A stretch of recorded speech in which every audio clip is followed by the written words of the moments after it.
Hello Alexandra, j'espère que tu vas bien. Merci d'avoir accepté mon invitation. Je voulais parler avec toi aujourd'hui d'ambassadora ou de employee advocacy. Voilà, mais d'abord commençons. Dis-moi un peu plus sur toi, sur ce que tu fais et dans quelle entreprise.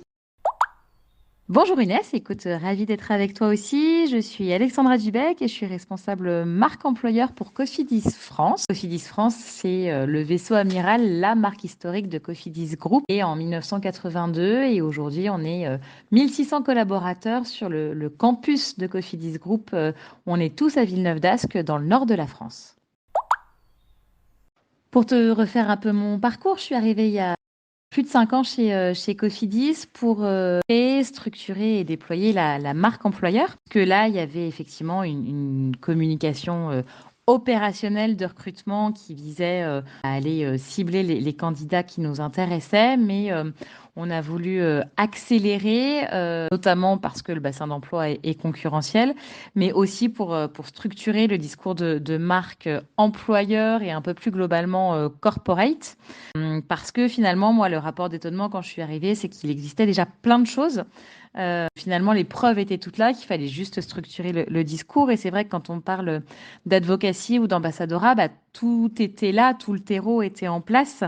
Historiquement, chez Cofidis, la cooptation, par exemple, c'est un canal d'acquisition qui marche bien. Donc, c'est bien la preuve que les gens font fonctionner le bouche à oreille et recommandent pour venir bosser chez nous. Nos événements internes sont animés par nos collaborateurs. Et puis, avec la caravane sur le sponsoring, on était, jusqu'à encore récemment, la seule marque qui emmenions nos collaborateurs comme caravaniers. C'est sûr que sur l'advocacy, ça allait de soi que moi, en marque employeur, je m'appuie sur les collaborateurs pour faire d'eux des égéries, notamment. Ok, et du coup, est-ce que tu peux m'en dire un peu plus sur toi, concrètement, comment tu t'es appuyé sur l'existant pour développer des niveaux d'ambassadora différents? Avec ce qui était à ma main, j'ai commencé par faire un appel à volontaires pour incarner la marque employeur, c'est-à-dire 10 visages, 10 sourires qui incarnent la campagne et la plateforme de marque employeur. Deuxième action qu'on a découlée assez rapidement, c'est aujourd'hui toutes nos banques d'images internes sont 100% portées par nos collaborateurs. C'est-à-dire que toutes les images que vous voyez sur nos pages vitrines à l'externe, mais aussi dans nos communications, dans nos PowerPoint internes, etc., sont issues de cette banque d'images de chez nous. C'est-à-dire que même un visuel froid d'ordi ou de post-it, on sait que ce sont nos ordi et nos post-it, mais ça permet pour moi de véhiculer des vraies valeurs de transparence et d'incarner la réalité. Donc voilà, globalement, les deux premières actions, ça a été de faire de l'image pour montrer qui on était. Autre action rapidement mise en place aussi, c'est quand on a créé l'écosystème externe, le site carrière, les pages entreprises, etc. On a voulu s'appuyer sur une technologie qui s'appelle PassMotion, alors qui a changé de nom, qui s'appelle Clinch aujourd'hui. Mais c'est une plateforme conversationnelle où en fait les candidats sur le site carrière peuvent venir poser des questions à 20 ambassadeurs, enfin 20, 30, 40, 50, autant qu'on veut. Moi j'en ai 20. Alors c'est pas du direct, c'est du mail, mais ça permettait d'avoir un contact privilégié entre le candidat et l'interne. Et ces ambassadeurs, on les a voulu représentatifs déjà de tous nos niveaux hiérarchiques. Il y a un membre du comité de direction et puis après, il y a des managers et des non-managers représentatifs de nos métiers aussi. Il y a des gens dans tous nos métiers. Et puis, tous les ans, on demande aussi à deux alternants de jouer le rôle d'ambassadeur parce que un alternant qui a envie de se projeter dans une carrière chez nous, il a aussi le droit d'avoir des questions et d'avoir envie de poser des questions à quelqu'un d'autre qu'un RH ou sur un forum. Et donc, cette plateforme, elle permet aussi de mettre en avant 20 collaborateurs qui ont du coup été accompagnés sur nos éléments de langage.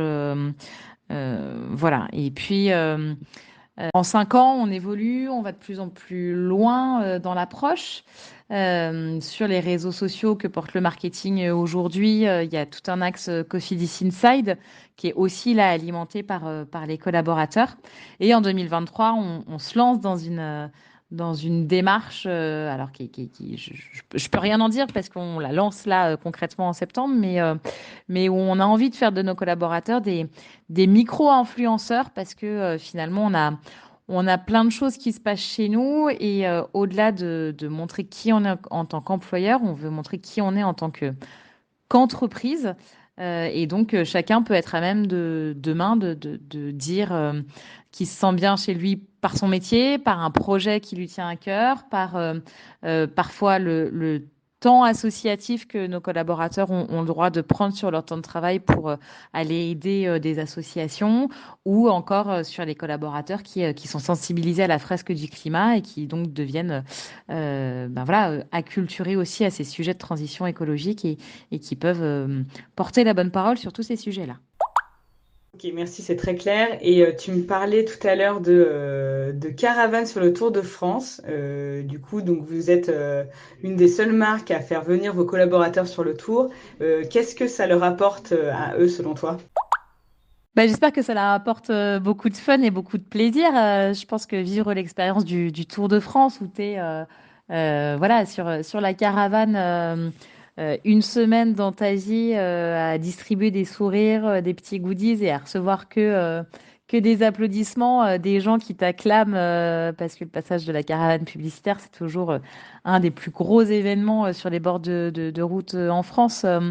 Ouais, je pense que tu t'y prends beaucoup de fun, beaucoup d'adrénaline, beaucoup de vibes. Et puis je pense que du coup, ça développe le sentiment d'appartenance. La communauté des caravaniers chez Cofidis, c'est ultra important. Les anciens sont hyper promoteurs. On peut le faire qu'une fois, hein, c'est-à-dire que le Tour de France, on rentre parce que c'est le dispositif aussi en termes de sécurité le plus important. Après, on peut être caravanier sur des courses autres, comme le Paris-Roubaix notamment, ou des choses comme ça. Mais le Tour de France, on le fait qu'une fois dans sa carrière, entre guillemets, de caravanier. Donc ils sont ultra promoteurs et quand ils se retrouvent, même s'ils l'ont fait des années en arrière, bah, ouais, c'est caravanier un jour, caravanier toujours. Et puis au-delà de ça, même sur les égéries marque employeur, moi, je reçois des selfies de mes égéries qui se prennent en photo devant eux-mêmes sur un abribus ou quoi. Bah, c'est génial. Tu renvoies une image vraie et puis ça développe eux aussi, hein, finalement, ce que j'appelle parfois la marque employée. C'est eux, leur employabilité, se mettre en avant et du coup s'exposer sur bah, leur expertise, leurs compétences et ce qu'ils sont. Donc ouais, c'est un truc un peu gagnant-gagnant.